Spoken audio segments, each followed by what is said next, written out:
Hello દોસ્તો, ફિઝિક્સની દુનિયામાં આપનું સ્વાગત છે। આજના લેક્ચરની અંદર આપણે 11 સાયન્સની અંદર જે ચેપ્ટર નંબર 6 આપણું ચાલુ છે એને આગળ વધારીશું। બસ હવે એકાદ બે લેક્ચર બાકી છે, બરાબર ધ્યાન આપજો। હવે આ લેક્ચરમાં હું તમને એક દાખલો અને એક થિયરી શીખવાડવાનો છું। બંને બહુ અગત્યના છે, ધ્યાન આપજો। થિયરીનું નામ આવું છે સંરક્ષી। એ તમને પહેલો જ પ્રશ્ન થાય કે સંરક્ષીનો મતલબ શું થાય। સંરક્ષી ક્ષેત્ર માટે સાબિત કરો કે F is equal to -dv/dx। આવું તમારે પ્રૂવ કરવાનું છે। ઓકે, સૌથી પહેલા હું તમને એ સમજાવી દઈશ કે સંરક્ષી ક્ષેત્રનો મતલબ શું થાય। યસ, તો એનો મતલબ શું થાય દેખો, ધ્યાન આપજો। જે ક્ષેત્રની અંદર, જે ક્ષેત્રમાં કરવું પડતું કાર્ય છે, એટલે કાર્ય છે એ પદાર્થની પ્રારંભિક અવસ્થા અને અંતિમ અવસ્થા પર આધાર રાખે। કયા માર્ગથી જાય છે, એટલે કયા માર્ગથી કાર્ય કરવામાં આવે છે, એટલે રસ્તા ઉપર આધાર ના રાખે। કયો રસ્તો તમે પસંદ કરો છો એના પર આધાર ના રાખે, પણ તમારી ઇનિશિયલ એટલે શરૂઆતનું સ્થાન કયું છે અને અંતિમ સ્થાન કયું છે, ફક્ત એના પર આધાર રાખે તો એવા ક્ષેત્રને કહેવામાં આવે છે સંરક્ષી ક્ષેત્ર। આઈ થિંક આ વસ્તુ છે, આ થિયરી, આ મતલબ કે આ જે વ્યાખ્યા છે તમારે કદાચ બીજા વિષયમાં રસાયણ વિજ્ઞાનમાં પણ આવતી હશે, પણ એમાં સંરક્ષણની જગ્યાએ અવસ્થા વિધેય શબ્દ વાપર્યો હશે, પણ મતલબ એક જ છે, પ્રારંભિક અને અંતિમ અવસ્થા પર આધાર રાખે છે, માર્ગ ઉપર આધાર નથી રાખતું। સ્થિતિ ઉર્જા શબ્દ ઉદાહરણ હશે। ઓકે, ચલો, તો જે ક્ષેત્રમાં કાર્ય છે એ પ્રારંભિક અને અંતિમ અવસ્થા પર જ માત્ર આધાર રાખે છે, તેના માર્ગ ઉપર આધાર નથી રાખતું, તો મતલબ કે એ ક્ષેત્રને આપણે સંરક્ષી ક્ષેત્ર કહે છે। ઇંગ્લિશમાં એને કન્ઝર્વેટિવ ફિલ્ડ કહેવામાં આવે છે, કન્ઝર્વેટિવ। ઓકે, બરાબર। હવે ઉદાહરણ કયા કયા છે? વિદ્યુત ક્ષેત્ર, જે તમે 12 સાયન્સમાં પહેલા, બીજા, ત્રીજા ચેપ્ટરમાં ભણશો। ચુંબકીય ક્ષેત્ર, જે તમે 12 સાયન્સમાં ચોથા, પાંચમા ચેપ્ટરમાં ભણશો। અને ગુરુત્વ ક્ષેત્ર, જે તમે અહીં 11માની અંદર છેલ્લા ચેપ્ટરમાં, ગુરુત્વાકર્ષણ વાળા ચેપ્ટરમાં ભણશો, અથવા તો પછી તમને અત્યારે પણ ભણવા મળશે આની અંદર। તો આ બધા સંરક્ષી ક્ષેત્ર છે। હવે તમને પ્રશ્ન થાય કે સાહેબ બીજું કયું ક્ષેત્ર આવે? અસંરક્ષી ક્ષેત્ર। એમાં શું હોય? પ્રારંભિક અને અંતિમ અવસ્થા તો બરાબર છે, પણ રસ્તા ઉપર આધાર રાખે, માર્ગ ઉપર। જેમ કે ઘર્ષણ બળ છે, તો ઘર્ષણ બળ એ કેવું છે કે રસ્તો કેવો છે એના ઉપર આધાર રાખશે, રાઈટ? ઓકે, તો એ મતલબ કે અસંરક્ષી ક્ષેત્ર કહેવાય। હવે સંરક્ષી ક્ષેત્રમાં કેવું હોય, એક વસ્તુ યાદ રાખજો હંમેશા, કે પદાર્થ જ્યારે એક જગ્યાથી બીજી જગ્યાએ જાય ત્યારે અહીંયા આગળ બરાબર સમજ, હું શું કહું છું। અહીંયા આગળ જે ગતિ ઉર્જા અને સ્થિતિ ઉર્જાનો સરવાળો કરો, અને અહીંયા આગળ તમે ગતિ ઉર્જા અને સ્થિતિ ઉર્જાનો સરવાળો કરો, તો એ બંને સેમ જ હોય। આ વસ્તુ યાદ રાખજો। અને તમે કદાચ ખબર ના હોય તો કહી દઉં કે ગતિ ઉર્જા અને સ્થિતિ ઉર્જાના સરવાળાને, ગતિ ઉર્જા પ્લસ સ્થિતિ ઉર્જા બંનેના સરવાળાને કહેવામાં આવે છે કુલ ઉર્જા, અથવા એને યાંત્રિક ઉર્જા પણ કહેવાય। ગતિ ઉર્જાને ઇંગ્લિશમાં કાઇનેટિક એનર્જી કહેવાય, સ્થિતિ ઉર્જાને ઇંગ્લિશમાં પોટેન્શિયલ એનર્જી કહેવાય। ઓકે, અને યાંત્રિક ઉર્જા અથવા કુલ ઉર્જાને ઇંગ્લિશમાં મિકેનિકલ એનર્જી કહેવાય। તો આનો મતલબ એવો છે, પ્રારંભિક અવસ્થા પાસે જે યાંત્રિક ઉર્જા હશે એટલી જ યાંત્રિક ઉર્જા અંતિમ અવસ્થામાં હશે। ક્યારે? જો ક્ષેત્ર સંરક્ષી હશે તો। ઘર્ષણ એટલે કે અવરોધ સ્વરૂપે ઉર્જાનો વ્યય થશે નહીં તો, બરાબર? હવે K2 તમે કામ કરો, K1 ને પેલી બાજુ લઈ જાઓ, તો K2 - K1 થઈ જાય। ઓકે, પછી પ્લસ છે, આ U1 ને પેલી બાજુ લઈ જાઓ, U2 - U1 થઈ જશે। અહીં કંઈ નથી એટલે 0। આ ડેલ્ટા K કહેવાય, આ ડેલ્ટા U કહેવાય, ઇઝ ઇક્વલ ટુ શું આવે છે? 0। તો આનો મતલબ થાય કે સંરક્ષી ક્ષેત્ર માટે આ નિયમ વપરાય છે, delta K plus delta U બરાબર શું? 0। આ વસ્તુ યાદ રાખજો, ખબર પડી જશે તમને એકવાર જોઈ શાંતિથી, પછી આગળ વધીએ। હવે હું તમને થિયરી સ્ટાર્ટ કરું। આ મેં તમને બેઝિક વસ્તુ સમજાવી દીધી। દરેક થિયરીની શરૂઆતમાં હું બેઝિક એટલા માટે સમજાવતો હોય છે તમારો ફંડા ક્લિયર છે। ઓકે, ચલો, તો સંરક્ષી ક્ષેત્ર માટે આપણે એક કામ કરીએ। ધારો કે સમજી લો કોઈ સંરક્ષી ક્ષેત્રમાં, આ થિયરી મોસ્ટ ટાઈમથી છે, ગયા વર્ષે બીજી પરીક્ષામાં ઘણી બધી સ્કૂલોમાં પૂછાઈ હતી, ધ્યાન આપજો, સેકન્ડ એક્ઝામની અંદર। તો સંરક્ષિત ક્ષેત્ર માટે તમને સંરક્ષિત ક્ષેત્રમાં ધારો કે પદાર્થ છે ડેલ્ટા એક્સ જેટલું સ્થાનાંતર કરે છે એફ બળની અસર હેઠળ, તો કાર્ય કેટલું થાય? F into delta x. Okay, very good. અને કાર્ય ઉર્જા પ્રમેય છે એના મત મુજબ W બરાબર શું આવે? ડેલ્ટા કે. આ વસ્તુ કહી શકાય. આ તમને ખબર પડી જશે બે વાક્યોમાં. ધારો કે સંરક્ષિત ક્ષેત્રની અંદર એફ બળની અસર હેઠળ પદાર્થ છે ડેલ્ટા એક્સ જેટલું સ્થાનાંતર કરે, તો કાર્યનું સૂત્ર શું આવે? બળ ગુણ્યા સ્થાનાંતર, એફ ઇન્ટુ ડેલ્ટા એક્સ. અને કાર્ય ઉર્જા પ્રમેય પ્રમાણે એવું કહી શકાય કે W બરાબર ડેલ્ટા કે. Okay, very good. હવે તમને ખબર હશે કે સંરક્ષિત ક્ષેત્ર માટે યાંત્રિક ઉર્જાના સંરક્ષણનો નિયમ એટલે ઉર્જા સંરક્ષણનો નિયમ, યાંત્રિક ઉર્જાના સંરક્ષણ નિયમ પ્રમાણે ડેલ્ટા કે plus delta you is equal to 0. સંરક્ષિત ક્ષેત્ર માટે યાંત્રિક ઉર્જાના સંરક્ષણના નિયમ પરથી ડેલ્ટા કે પ્લસ ડેલ્ટા યુ બરાબર 0. ડેલ્ટા કે ની જગ્યાએ W લખાય. યસ, આ ડેલ્ટા યુ ની જગ્યાએ આપણને આ નવા સિલેબસની અંદર સ્થિતિ ઉર્જાનો સિમ્બોલ V આપેલો છે. યુ લો V લો કઈ ફરક પડશે નહીં, બરાબર? જે આપ્યો લઈ લેવાનું. ઓકે, હવે W ની જગ્યાએ શું લખી શકાય? ડેલ્ટા કે લખી, સોરી, ડેલ્ટા કે ની જગ્યાએ W લખી. W ની જગ્યાએ શું લખી શકાય? F ઇન્ટુ ડેલ્ટા એક્સ લખાય. Very good. હવે શું કરે? ડેલ્ટા V ને પેલી બાજુ ફેંકી દઈએ, તો ડેલ્ટા V ને પેલી બાજુ ફેંકીએ તો માઇનસ ડેલ્ટા V થશે. ડેલ્ટા એક્સ ગુણાકારમાં છે તો પેલી બાજુ જાય એટલે ભાગાકારમાં જશે. Okay, very good. હવે એક વસ્તુ યાદ રાખો, જો નીચેની વસ્તુ સૂક્ષ્મ લઈ લઈએ તો ઉપરની વસ્તુ પણ સૂક્ષ્મ આવે. તમે કહેશો સાહેબ ખબર નહીં પડતી. આ જે અંતર છે, અંતરનો જે ફેરફાર થાય છે એ ખૂબ જ નાનો લેવામાં આવે, તો સ્થિતિ ઉર્જાનો ફેરફાર એ ખૂબ જ નાનો આવે, તો એને શું કહેવાય? લિમિટ લીધી કહેવાય. અહીંયા ઘણા લોકોને આ શબ્દમાં ખબર નહીં પડતી હતી. ડેલ્ટા એક્સ ટેન્સ ટુ નો મતલબ થાય ના તરફ, બરાબર છે? એટલે 0 ની એકદમ નજીક હશે પણ 0 નહીં હોય. ઓકે, અને લિમિટ. ઓકે, અને લક્ષ્ય પણ કહી શકાય. એનો મતલબ કે તમે 0 ની ખૂબ નજીક છો પણ 0 નથી, આનો મતલબ એવું થાય. તો તમે આવી જો કન્ડિશન લેશો તો F બરાબર અહીંયા ડેલ્ટા એક્સ ટેન્સ ટુ 0 અને લિમિટ, અને અહીંયા આવે છે minus delta V upon delta x. જો આ લિમિટ શબ્દ કાઢી નાખીએ તો dv અપોન શું થઈ જશે? dx થઈ જશે. સૂક્ષ્મ ફેરફાર. જ્યારે પણ આવું લિમિટ નીકળી જાય ત્યારે ડેલ્ટાની જગ્યાએ શું આવી જાય છે? d આવી જશે. d નો મતલબ થાય સૂક્ષ્મ ફેરફાર. તો થિયરી આપણી પતી ગઈ. દેખો, ફરી એક વખત તમારી સામે જોઈને બોલી જાઉં છું, તમે અહીંયા બરાબર કોન્સન્ટ્રેશન રાખજો. સૌથી પહેલા આપણે પહેલો શબ્દ છે, બી માર્ક્સ માટે મોસ્ટ ટાઈમથી થિયરી છે. સંરક્ષિત ક્ષેત્રમાં બળ F ની અસર હેઠળ ડેલ્ટા એક્સ જેટલું પદાર્થ સ્થાનાંતર કરે તો કરેલું કાર્ય કેટલું આવે?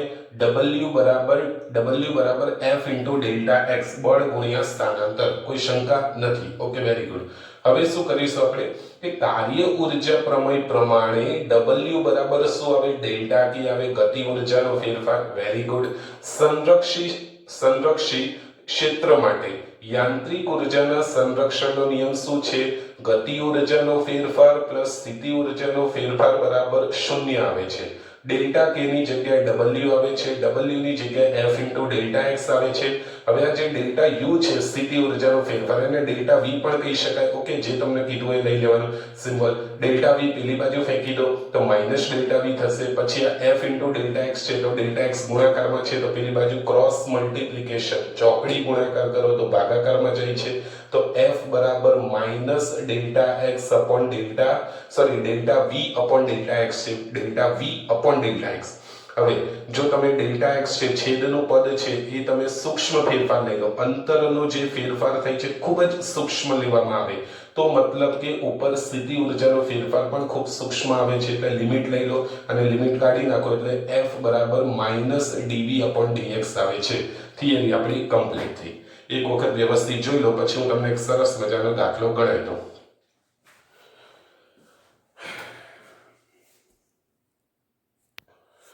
ઓકે દોસ્તો, આગળ વધીશું. હવે છે ઉદાહરણનો 6.5 નંબરનો દાખલો. એમાં શું કહેવા માંગે છે? પહેલા રકમને એકદમ વ્યવસ્થિત સમજી લઈએ. તમે એકવાર રકમ રીડ કરી લેજો, પછી અહીંયા આવજો. જોઈએ આપણે એક બ્લોક પડ્યો છે, બરાબર છે? બ્લોક એટલે એક પદાર્થ પડેલો છે જમીન પર, બરાબર છે? હવે એને એક બહેન છે એ ધક્કો મારે છે, પુશ કરે છે, ખસેડે છે. ઓકે, શરૂઆતમાં મતલબ કે જે બેન છે એ થોડા મતલબ કે એનર્જેટિક છે, બરાબર છે, ફોર્મમાં છે તમારી ભાષામાં, તો મતલબ કે 100 ન્યૂટન બળ લગાવે છે. Very good. 100 ન્યૂટન બળ ક્યાં સુધી લગાવે છે? 10 મીટર સુધી તો લગાવી દે છે. Very good. તો 10 મીટર સુધી 100 ન્યૂટન બળ લગાવે. પછી બેન છે એ ધીમે ધીમે હવે થાકતા જાય છે, તો એના લીધે બળ છે એ રેખીય રીતે ઘટે છે. રેખીય રીતે ઘટવું એટલે શું? અચાનક ઘટી ના જવું, ધીમે ધીમે સ્ટેપ બાય સ્ટેપ ઘટવું. તો ધીમે ધીમે બળ છે હવે ઘટીને 50 ન્યૂટન થશે, બરાબર છે. અને ઘટીને દેખો 10 મીટર સુધી તો 100 ન્યૂટન લગાવ્યું. Very good. અને પછી 10 મીટર પછી ધીમે ધીમે બળ ઘટતું જાય છે, અને કેટલું ઘટીને થઈ જાય છે? 50 ન્યૂટન. એટલે 100 ન્યૂટનમાંથી 50 ન્યૂટન થઈ જાય છે. ધીમે ધીમે રેખીય રીતે બળ ઘટાડે છે. દેખીએ આમ ધીમે ધીમે ધીમે બળ ઘટતું જશે. તો એ દરમિયાન જે અંતર કપાય છે બીજું 10 મીટર છે, બરાબર છે. બીજું 10 મીટર. અહીં મેં થોડું ખોટું લખ્યું છે. 10 મીટર, સોરી, કુલ અંતર કેટલું આવે છે? 20 મીટર છે. તો ફરીથી અંતર જે કાપે છે 10 મીટર. પહેલા અંતર કેટલું કાપ્યું? 10 મીટર. ત્યારે બળ કન્ટિન્યુઅસ કેટલું હતું? 100 ન્યૂટન. અને પછી બળ ક્રમશઃ ઘટતું ગયું. એક અહીંથી લઈને અહીંયા સુધી ઘટે છે, તો અહીંયા 100 ન્યૂટન હતું, અને પછી કેટલું થઈ ગયું? 50 ન્યૂટન થઈ ગયું. અને એ દરમિયાન અંતર કેટલું કપાયું? 10 મીટર. એટલે ટોટલ અંતર કેટલું કપાયું? 20 મીટર. 10 મીટર પહેલા અચળ બળ, અને પછી રેખીય રીતે બળ ઘટીને 100 ન્યૂટનમાંથી 50 ન્યૂટન થાય છે, એટલે બીજું 10 મીટર. તો ટોટલ અંતર કપાયું 20 મીટર. ખબર પડી? 10 મીટર, 10 મીટર. આખી મુસાફરી દરમિયાન ઘર્ષણ બળ કેટલું લાગે છે? 50 ન્યૂટન. ઓકે. હવે તમારે કરવાનું શું છે? તમને એવું કીધું છે પહેલી વસ્તુ કે બળ વિરુદ્ધ સ્થાનાંતરનો આલેખ દોરો. બળ વિરુદ્ધ સ્થાનાંતરનો આલેખ દોરો. તો આપણે આલેખ દોરવાનો પ્રયત્ન કરીશું. ધ્યાન આપજો. સૌથી પહેલા એક ઊભી અક્ષ લઈ લઈએ, એક બીજી અક્ષ છે એ આડી લઈ લઈએ. અહીંયા આવશે બળ આવશે, અને અહીંયા આવશે સ્થાનાંતર આવશે, બરાબર. હવે તમે દેખો, શરૂઆતમાં તમે જ્યાં ઊભા છો એ સ્થાનને આપણે 0 કહી દઈએ. પછી તમને ખબર છે ક્યાં સુધી અચળ બળ લાગે છે? 10 મીટર સુધી. તો આને આપણે 10 મીટર કહીએ, અને આને આપણે 20 મીટર કહીએ. ઓકે. અહીં કૌંસમાં લખી દઉં, સ્થાનાંતર મીટરમાં છે અને બળ ન્યૂટનમાં છે. આટલી વસ્તુ થઈ ગઈ. બળ વિરુદ્ધ સ્થાનાંતરનો આલેખ. તો પહેલો બળ શબ્દ છે એટલે ઊભી અક્ષ ઉપર આવે, સ્થાનાંતર છે આડી અક્ષ ઉપર આવે. એ બળ છે અહીંયા આપણે 50 ન્યૂટન આપેલું છે ને, તો અહીંયા આપણે એક કામ કરીએ. અહીંયા આપણે 0 છે, એમાંથી 50 કરો, પછી અહીંયા 100 કરો. ઓકે. નીચે મતલબ -50 કરી દો. હવે બળ છે 100 ન્યૂટન છે. 0 થી લઈને 10 મીટર સુધી તો બળ સેમ જ છે. કેટલું? 100 ન્યૂટન. એટલે અહીં સુધી તો અચળ છે. 10 મીટર સ્થાનાંતર થાય છે ત્યાં સુધી બળ કન્ટિન્યુઅસ અચળ છે. દેખો, સ્થાનાંતર વધે છે પણ બળ વધતું નથી, ઘટતું નથી, 100 ન્યૂટન જ રહે છે. Very good. ચલો, આ સમજણ પડી ગઈ. હવે બળ રેખીય રીતે ઘટીને કેટલું થાય છે? 50 ન્યૂટન. તો રેખીય રીતે ઘટીને, એટલે તમે જ્યારે 20 મીટર ઉપર પહોંચશો ત્યારે તમારું બળ કેટલું થઈ જશે? 50 ન્યૂટન. એટલે તમારું દેખો, પહેલા તો 100 ન્યૂટન રાખવાનું છે 10 મીટર સુધી. 0 થી લઈને 10 મીટર સુધી 100 ન્યૂટન. 0 થી લઈને 10 મીટર સુધી 100 ન્યૂટન. પછી 20 મીટર ઉપર પહોંચો છો ત્યારે બળ કેટલું થઈ જાય છે? 50 ન્યૂટન. તો રેખીય રીતે ઘટાડો થાય છે. રેખીય રીતે એટલે આ રીતે આમ ઊંચું નીચું ના હોવું જોઈએ, રેખીય રીતે ઘટાડો કહેવાય. ચલો, આ સમજણ પડી ગઈ. નામકરણ કરી દઈએ. A B C D E F. Okay. હવે ઘર્ષણ બળ વાળું આખી રહી. દેખો, 0 થી લઈને 20 મીટર સુધી આપણે પહોંચી ગયા. આખી મુસાફરી દરમિયાન ઘર્ષણ બળ -50 ન્યૂટન લાગે છે. આ વિરુદ્ધ દિશામાં લાગે છે. સ્થાનાંતર આમ થાય છે, વિરુદ્ધ દિશામાં થાય છે. એટલે મેં ઘર્ષણ બળ નીચે બતાવ્યું છે, બરાબર છે, માઇનસમાં બતાવ્યું છે. એ છેક સુધી અહીં સુધી આવશે, બરાબર. ઓકે. ચલો, આઈ થિંક તમને આ ખબર પડી ગઈ હશે.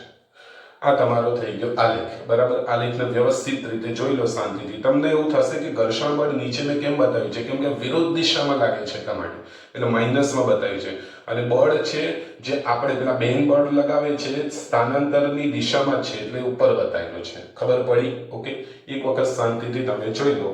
પછી આપણે આગળ વધીએ. અહીંયા આપણે તમે નામ આપી શકો છો જી એચ અને અહીંયા આઈ આપવું હોય તો આઈ અને એફ બંને એક જ છે.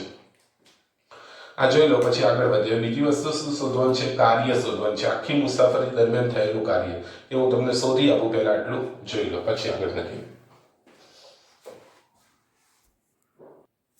હવે હું તમને ખૂબસૂરત વાક્ય કહું છું, બરાબર ધ્યાન આપજો. આ તમને નીટની અંદર પણ કામ આવશે અને આગળ તમને જતા એમસીક્યુ ની અંદર પણ કામ આવી શકે છે. નીટ, જેડબલઈ કોઈ પણ એક્ઝામમાં. બળ વિરુદ્ધ સ્થાનાંતરનો આલેખ હોય. વાક્ય બરાબર સમજો. બળ વિરુદ્ધ સ્થાનાંતરનો આલેખ હોય તો આની અંદર થયેલું કાર્ય શોધવું હોય તો શું કરવાનું? તો ખાલી આટલું જ યાદ રાખવાનું, ઘેરાતું ક્ષેત્રફળ ડી અક્ષ ઉપર, ડી એટલે સ્થાનાંતર, ડિસ્પ્લેસમેન્ટ, સ્થાનાંતરની અક્ષ ઉપર ઘેરાતું ક્ષેત્રફળ ઇઝ ઇક્વલ ટુ થયેલું કાર્ય. તમે કહેશો સહેજ પણ ખબર ના પડી, સમજાવું તમને.